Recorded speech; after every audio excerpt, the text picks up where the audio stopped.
March 2022. A frozen inlet near the Estonian coast. A small team of divers descends into the dark waters of the Gulf of Finland, their lights cutting through clouds of silt.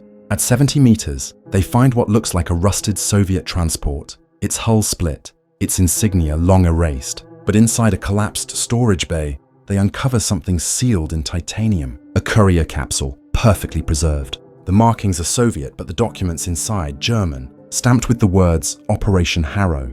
For decades, both nations denied it ever existed. Now, for the first time, the truth is surfacing from beneath the Baltic ice. Chapter 1: The Shadow Left Behind. In the closing months of World War II, Europe was not a continent of victors or losers, but of survivors. Cities lay in ruins. The air itself seemed tired. The war had burned through everything: concrete, steel, faith, and even memory. Across the Baltic coast, from Poland to Finland, the remnants of empires faced a new and uneasy silence. Germany's surrender had ended one nightmare, but the ashes it left behind would soon feed another. In 1945, Soviet troops poured westward, reclaiming territory that had once belonged to the Reich. Stalin's armies marched not only with tanks but with teams of engineers, scientists, and intelligence officers. Their orders were clear: recover anything of value, technology, archives, even human expertise. The Allies were doing the same in the West. From underground factories in Bavaria to laboratories hidden in the Austrian Alps, both sides raced to seize what the Nazis had built before it could disappear. The war for information had begun before the war for peace had even ended. Across Europe, entire trainloads of documents vanished overnight. Research facilities were stripped bare. German scientists, once the architects of the Reich's secret weapons, were divided like spoils between Moscow and Washington. But in the Baltic states, a quieter, more deliberate process unfolded. Small Soviet detachments began sealing bunkers, removing signage, and relocating civilians from coastal villages. To the locals, it looked like the normal fog of occupation. But within those barbed wire zones, something far more controlled was taking shape. They called it scientific reconstruction. Officially, it was about rebuilding and studying captured technology. In truth, it was the beginning of an intelligence network built to absorb what the Nazis had left behind, and to bury whatever couldn't be explained. By 1946, the coastal towns of Tallinn, Narva, and Liepāja were full of strange shipments, crates marked with both German and Cyrillic script, containers sealed with red wax and guarded by armed escorts. At the same time, Soviet intelligence officers began filing what they called silent reports, documents so sensitive that even within the NKVD, few were allowed to read them. These reports mentioned only code names: Harrow, Morgenrot, Echo. Each referred to operations designed to harness remnants of wartime research, often without record or oversight. For ordinary citizens, life was about ration lines, not classified missions. Estonian fishermen hauled their nets through mine-infested waters, unaware that beneath them lay the ghosts of two empires. Children played among the ruins of airfields where jet prototypes had once screamed into the sky. No one imagined that deep below the ice, the Cold War's earliest secrets were already being written into history. The mood in Moscow was one of triumph, mixed with paranoia. Stalin believed the next war would not be fought with tanks, but with information, knowledge, science, and the manipulation of minds. Every discovery had potential. Every captured scientist, every dismantled laboratory was a step towards superiority. Yet not everything fit the official narrative. Some files contradicted the myth of Soviet invention. Some experiments were so grotesque, so ethically catastrophic that they couldn't be admitted, even as trophies of victory. And so the Soviet state began its second war, a war of erasure. Entire archives disappeared into special collections. Witnesses were reassigned or silenced. The few foreign correspondents allowed near the Baltic ports saw only new construction, not the sealed tunnels beneath. Even the Allies, hungry for intelligence, dismissed rumors of missing German personnel as propaganda. But among a few aging Soviet officers, there remained a whisper that somewhere under the frozen coastlines, a cache of files and machinery had been hidden, locked away from both East and West. It was a whisper that would survive for 70 years. Today, when historians look back on that time, they see a landscape of reconstruction, but within those shadows, they also see patterns, operations that appear in no official record, projects that were never publicly acknowledged. Among them One name repeats across fragmentary cables and declassified intercepts: Operation Harrow. It was said to have begun as a scientific salvage mission. It ended as something else entirely, an experiment not in weapons or machines, but in the manipulation of human endurance itself. What remained of it was buried beneath the Baltic Sea, sealed away in the wreckage of a Soviet transport ship. And for decades, no one dared to look for it, until the ice began to melt and the past began to surface once more. Chapter 2: The Architects of Silence. The story of Operation Harrow did not begin in a laboratory, but in a conference room thick with cigarette smoke and fear. It was late 1947. The war was over, but the paranoia had only just begun. Stalin's inner circle gathered inside the Kremlin's defense secretariat, behind walls lined with maps and the lingering smell of cordite. The agenda was simple: secure the future. But in those days, security meant something different. It meant control. Intelligence reports from Berlin had unsettled Moscow. Allied forces in the American zone were recruiting former German scientists by the hundreds. Operation Paperclip was no longer rumor. It was a machine swallowing up physicists, chemists, and engineers who had once worked for the Reich. Men who had built rockets, nerve agents, and experimental aircraft were suddenly wearing US uniforms. For the Soviets, this was intolerable. If the West had taken the bodies, Moscow would take the brains, or at least the fragments they left behind. A colonel named Viktor Remezov was among those assigned to lead the counter-effort. Young, ambitious, and fluent in German, he was chosen to oversee a new initiative under the authority of the GRU, Operation Harrow.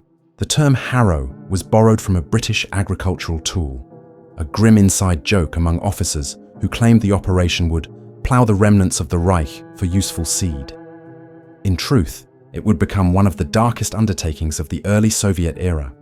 Remezov's orders were clear: collect and consolidate all experimental material of interest from German sources operating in the Baltic region. The definition of experimental material was deliberately vague. It covered anything from prototype engines to chemical samples, and, disturbingly, personnel. Over the next 2 years, small convoys of trucks began arriving at military ports in Latvia and Estonia. They carried crates labeled with coded numbers instead of contents. Some contained papers written in Gothic script. Others carried laboratory glassware and half-assembled medical instruments. A few carried people: scientists, translators, even prisoners. All were sent to a cluster of sealed bunkers near the coast, officially designated as meteorological observation units. The locals saw little. The Soviets had perfected the art of making large things look small. Within those concrete walls, Harrow began to take shape. Its focus was endurance, the limits of human resistance to cold, stress, and sensory deprivation. The Soviet command wanted to understand not just how to break a man, but how to rebuild him. They believed psychological conditioning could make soldiers immune to fear, fatigue, and doubt. The German archives they'd seized from Königsberg hinted at such possibilities. Fragments of research from the SS, Ahnenerbe, and Luftwaffe medical divisions. To the Kremlin, these were not crimes. They were opportunities. Remezov kept meticulous notes. In one surviving fragment, a letter never sent, he wrote, "We are told this work will save lives, but every day we take one more away from the world we claim to protect." He knew what was happening inside those rooms, where temperature chambers and soundproof cells were constructed side by side. He knew that men and women were being tested, not trained. But he also knew that disobedience meant death, not just for him, but for everyone connected to him. Outside the Iron Curtain, the West noticed nothing. American intelligence picked up vague references to Baltic research installations, but they were dismissed as radar sites or submarine depots. The CIA's early intercept program, still in its infancy, couldn't penetrate the layers of Soviet secrecy. Even when Swedish fishermen reported strange lights off the coast of Saaremaa, their claims were buried in maritime reports. The truth was too scattered, too unbelievable. By 1951, the Cold War had crystallized into two worlds. The atomic bomb had redrawn the map of fear, and inside the labyrinth of Soviet secrecy, Operation Harrow had become a ghost, existing only in requisition forms and whispered orders. It was said that its data was hand-delivered to Moscow in sealed canisters every quarter, never copied, never discussed. Whatever was discovered in those Baltic bunkers, it never reached the scientific journals or military briefings. It existed only as rumor among the men who guarded it. But rumors have a way of surviving even when documents do not. In 1954, an explosion was reported near one of the Harrow sites outside Tallinn. Officially, it was described as a boiler malfunction. Unofficially, it was something far more serious. The site was evacuated, sealed and flooded. Every worker was transferred to Siberia. Ramazov himself vanished that same month. His name was never mentioned again in Soviet personnel rosters. Within a year, the phrase Operation Harrow disappeared from all communication channels. The world moved on. The Cold War deepened, and the Baltic coast, once a silent witness, began to forget. But the men who built those bunkers had left traces, layers of concrete that no tide could erase. Beneath them lay archives too dense to burn, too deep to retrieve. And as the Soviet Union collapsed decades later, those who remembered began to talk. Former engineers, aging soldiers, and fishermen who recalled being warned to stay away from the forbidden islands. Most of them laughed when asked about it. Some refused to speak at all, and one, an old man named Petrov, said only this: "You can drown a secret, but the sea never forgets where it fell." It would take 70 years shifting ice, and the persistence of a few modern divers before anyone would learn just how right he was. Chapter 3. Beneath the Baltic Ice. The sea was calm that morning, unnervingly calm. The divers descended in slow silence, their exhaled air rising like silver ghosts. It was March 2022, the first full dive after weeks of preparation. The target, a sunken Soviet transport identified by maritime records as T-31, a vessel supposedly lost in a storm in 1954. But satellite sonar told another story. The ship had sunk cleanly without scattering debris. It looked deliberate. At 70 meters, visibility was poor. The Baltic is an unforgiving sea, cold, dense, full of silt that hides the past like a shroud. Floodlights cut narrow paths through the dark. The hull appeared first, a vast shape emerging from the abyss, coated in algae and ice. Its markings were faint but legible. Cyrillic lettering, a faded red star. Near the stern, one of the divers spotted something unusual. Not wreckage, but reinforcement. The hull had been welded shut, sealed from the outside. Inside, they found the first chamber, a collapsed cargo bay. Scattered equipment floated in the half-light. Broken oxygen tanks, corroded filing cabinets, and the remains of what looked like sealed courier tubes. But one, wedged behind a bulkhead, was intact. Titanium casing, double-sealed, marked with a string of numbers, and one clear word stenciled in German: Harrow. When the capsule broke the surface hours later, the recovery team stood speechless. This wasn't just another relic. It was evidence, physical proof of something Moscow had buried underwater in time. Inside, preserved by cold and pressure, were 3 microfilm reels, a handful of typed reports, and a weathered photograph showing a group of men in heavy coats beside an unmarked building. On the back, a handwritten note: Base 12, Saaremaa, January 1954. Within weeks, analysts across Europe were studying the recovered materials. What they found unraveled 70 years of silence. The reports described endurance trials conducted on conscripted personnel and prisoners transferred from East Germany. Conditions were controlled, subjects documented, but the language was precise, clinical, the kind of detached phrasing that hides horror in plain sight. One entry mentioned Subject 17, surviving 72 hours in sub-zero immersion without cardiac failure, following Neurological Conditioning Protocol C4. Another noted Subject 21, terminated for non-compliance. These were not scientific tests. They were acts of human dissection conducted in the name of resilience. Forensic archivists traced the signatures at the bottom of the pages. 2 belonged to Soviet medical officers. The third, to a man identified as Dr. Heinrich Albrecht, a German physiologist who had supposedly died in 1945. His name appeared in Allied war crime documents, later redacted, marked as missing. Now, his handwriting sat in front of them, perfectly preserved in the cold ink of the Baltic depths. Across Europe, historians debated, could the documents be forged? Was the find a plant, a Cold War hoax designed to embarrass the Soviets? But when cross-referenced with declassified GRU intercepts from the late 1940s, The codes aligned perfectly. The material was genuine. Soon, attention turned to the location written on the photograph. Saaremaa, an island off Estonia's western coast. Satellite imagery revealed what appeared to be an abandoned military compound, buried beneath pine forest and sand.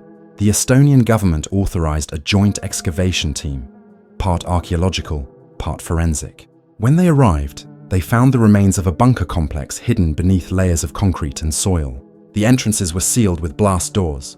The walls inside were scorched. As the team advanced, they documented everything on film. Corridors narrowing into chambers, rusted pipes, and faded stencils reading H12, Experiment Section. In one room, metal frames hung from the ceiling, their purpose unclear until they noticed the restraints still attached. In another, a single word was etched into the wall in German. Kälte. Cold. The discovery spread quickly through the media, though much of it was suppressed by military authorities. The Baltic site was declared a restricted zone, but whispers escaped nonetheless. A former Estonian intelligence officer claimed that Russian agents had visited the site days before the official closure. Another said a container marked with diplomatic seals was flown out under cover of darkness. No one could confirm what it carried.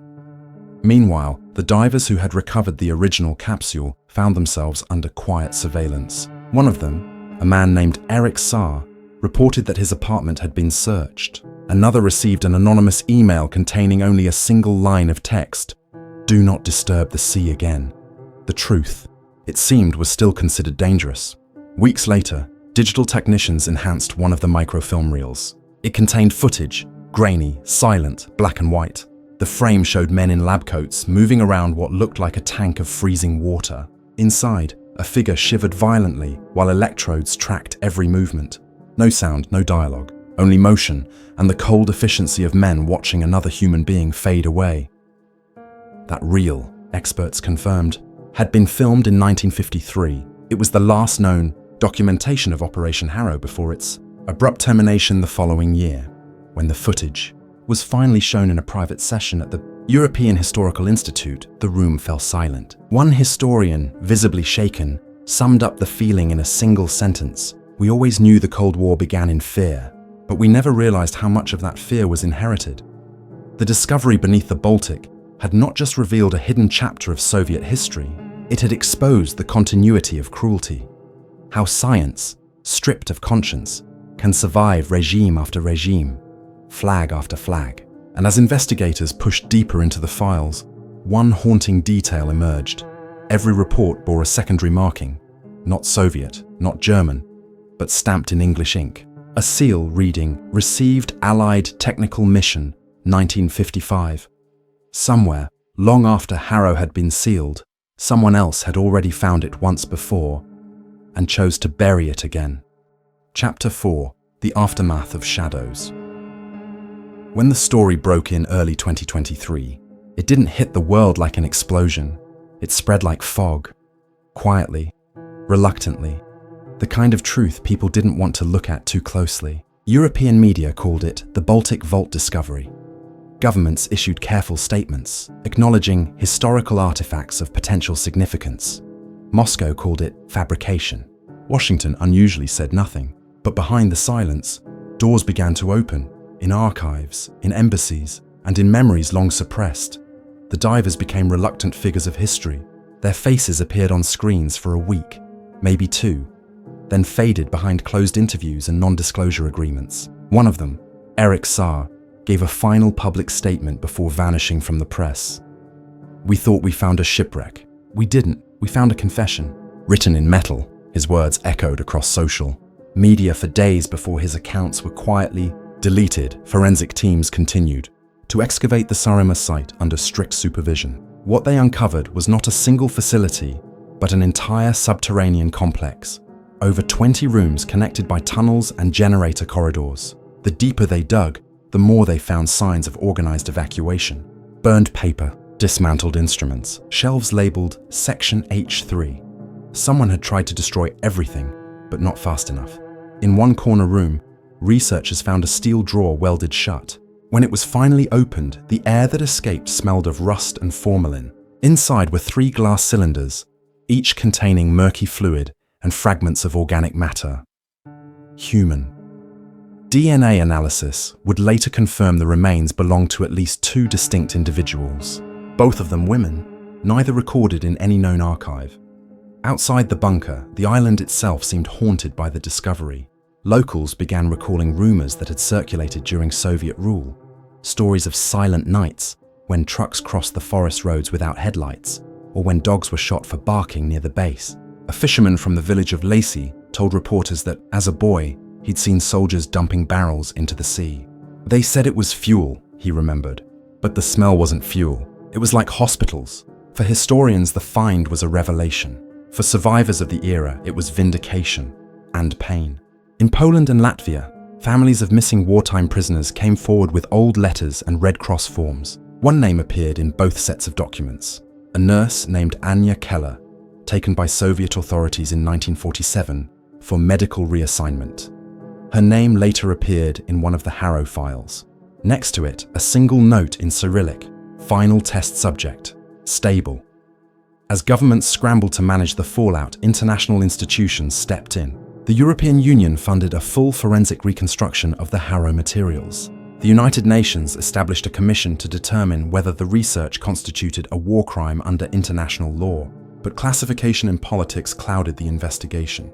The deeper the commission went, the more obstacles it met. Declassified Soviet documents arrived redacted. Western archives returned no relevant material. Even within the US, researchers hit walls of missing files and altered metadata. It was as if someone, on both sides, had agreed long ago that this part of history should remain underwater. And yet, the evidence continued to speak. Digital restoration of one microfilm reel revealed correspondence between a Soviet liaison and an unnamed Allied technical advisor in 1955, confirming that fragments of Harrow's data had indeed been shared post-war. The advisor's identity was later linked to a British scientific mission based in Hamburg. Among its members was a man named Harold Easton, a biophysicist who had published extensively on extreme human adaptation during the early Cold War years. His research, long celebrated for its insight into survival medicine, suddenly carried new weight and darker origins. The revelations shattered more than reputations. They exposed the uncomfortable truth that progress, even moral progress, often stood on foundations built by those without conscience. Documentary crews arrived in Estonia to capture what was left of the site. The footage they filmed was haunting. Frost-covered corridors, flickering light across rusted metal, and the sound of dripping water echoing like the heartbeat of something long dead but not at rest. In one scene, the camera lingered on a rusted plate where the word Harrow was barely visible beneath layers of corrosion. The narrator whispered, "Here, science forgot to ask why." By summer, the bunker was resealed, declared unsafe for further exploration. Officially, the work was done. Unofficially, investigators knew it wasn't. Too many files were missing, too many names unaccounted for, and deep beneath the administrative calm, there was a sense, shared quietly among those who'd seen the documents, that the full story had not yet been told. In the months that followed, a quiet reckoning began across Europe. Museums re-examined exhibits, universities reviewed their wartime archives. Families, once silenced by fear, started to speak. Elderly survivors of post-war Soviet detention camps told stories that suddenly made sense, of medical examinations that never ended, of people vanishing from infirmaries in the night. Each story was a thread, weaving back toward the frozen roots of Operation Harrow.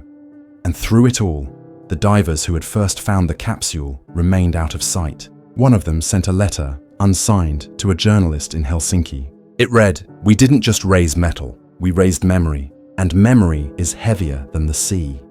By winter, the world had moved on again. News cycles shifted. The Baltic vault faded from headlines, replaced by newer crises. But for those who had seen the film reels, touched the paper, or stood in those dark tunnels, it never really ended. They had looked into history's locked room and discovered that even when truth surfaces, it never brings peace, only perspective. Somewhere beneath the ice, the water keeps its silence. The ship still rests there, lights extinguished, secrets sealed again by cold and depth. It waits as if guarding its burden. And those who know its story understand one thing beyond doubt: what we choose to bury. eventually learns to rise. Chapter 5. Echoes in the Present. Years have passed since the divers surfaced with that titanium capsule, and yet the ripples from their discovery still move quietly through the world. Unseen, but undeniable. What began as an archaeological find has become something larger. A mirror held up to our past, forcing us to see not only what nations did, but what they chose to forget. Governments no longer comment on Operation Harrow. The files remain sealed, tucked behind legal language and diplomatic caution. But scholars, independent journalists, and descendants of those lost in the post-war years keep the conversation alive. They publish, they debate, they search through redacted pages for the truth hidden between the lines. They do it not for scandal or glory, but because silence, as history has shown, is the most dangerous archive of all. In Tallinn, the site where Harrow's command once operated is now overgrown with grass and birch. The bunkers have been flooded, their entrances collapsed by the weight of snow and time. But every spring, when the frost retreats, fragments rise to the surface. A twisted bolt, a cracked insulator, a piece of metal stamped with a serial number that leads nowhere. Locals say the earth there still feels hollow, as if it remembers the voices that once echoed beneath it. For those who study the Cold War, the rediscovery of Operation Harrow reshaped an entire narrative. It proved that the moral boundary between East and West was never as clear as the textbooks claimed.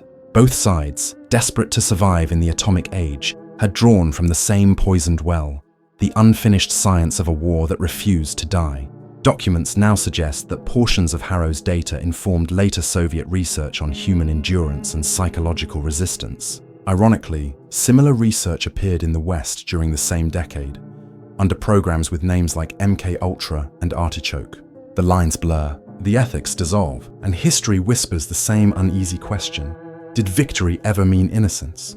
Modern scientists, confronted with these origins, often speak of accountability, how discoveries can outlive their creators, how progress and morality don't always walk together. The recovered Harrow reports have become case studies in universities, not for what they achieved, but for what they cost. Professors tell their students that every experiment begins with a choice, and every choice leaves a legacy. Some lessons, they say, must be learned twice before they are truly understood. Among the younger generation, the story has taken on a different life. Podcasts, films, and documentaries retell the discovery through new voices. Divers, historians, even relatives of those once labeled subjects. They don't just ask what happened, they ask how people allowed it to happen. The tone is not outrage, but reflection. Because for all the horror Harrow represents, it also forces a kind of empathy for the soldiers who obeyed, the scientists who rationalized, and the victims whose endurance became data. In Moscow, the archives remain largely untouched. Officials insist there are no further relevant materials.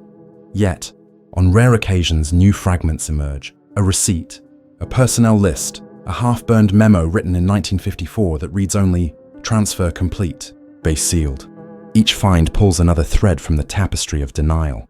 Slowly, piece by piece, the world rebuilds the story that was never meant to be told.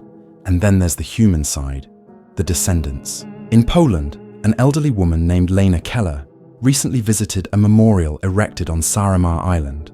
Her grandmother, Anya, had disappeared in 1947 after Soviet occupation. For decades, the family believed she'd been sent east to a work camp. When Harrow's file surfaced, Lena found her grandmother's name among the medical logs. Standing by the rusted remains of the base, she said simply, she wasn't lost, she was taken by silence. Her voice cracked, but her eyes didn't waver. Now, the silence has given her back. Moments like that remind us why we look back at all, why we reopen wounds instead of letting them scar over. Because history, when sealed, becomes a weapon. When opened, it becomes a warning. Operation Harrow, once just a classified code, now stands as a monument to both ambition and denial. It teaches that the pursuit of strength without conscience leads only to coldness, the kind that doesn't freeze bodies but numbs entire generations. And it reminds us that the lines drawn in war between right and wrong, progress and cruelty, never stay fixed for long. The divers who found the capsule no longer speak publicly. They live quiet lives, away from cameras and conferences. Yet one of them, in a letter preserved by the Estonian Historical Society, left a final reflection.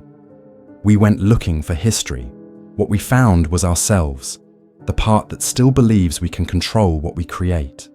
Perhaps that is the truest echo of all, that every discovery, no matter how buried, reflects the world that rediscovers it. The wreck beneath the Baltic was never just a ship. It was a time capsule of human contradiction, brilliance and brutality fused into metal, waiting to be seen again.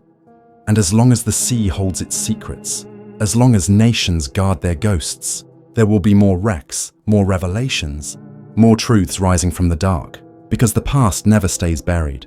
It breathes, it waits, and when it finally surfaces, it demands to be heard,